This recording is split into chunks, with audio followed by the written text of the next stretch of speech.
So you have a problem with the Ion Pathfinder 3 and you can't get any support because the people just assume you're an idiot and they tell you to make sure that you have it paired and you're within 20 feet. Here's how you fix it.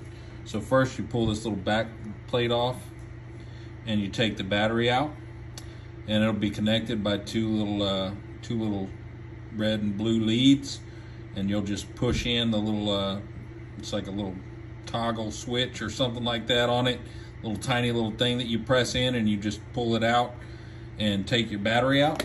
And once you got your battery out, you're going to pull out 11 screws. There's that one, you know, that one, that one, that one, that one, that one there, that one there, that one there, that one there, that one there. And then you're going to pull out these 4 screws right here. See, there's 2 right there. You see those 2? And then there's 2 right here. You see those 2? So you pull all those screws out and this will come off. You'll have to disconnect the back from the front by, there'll be a little white connector so that you can get in there, and you'll just, you know, push it and pull it out.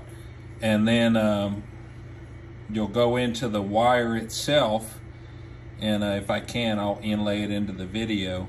But the speaker, you'll trace the speaker wires back, and there's a little connector, and mine was hot glued open, so it just vibrated out, and the speakers just stopped working one day. So I just cut all the hot glue out of it, connected it back, and that was it. So that's all you have to do to fix it, and it'll start working again.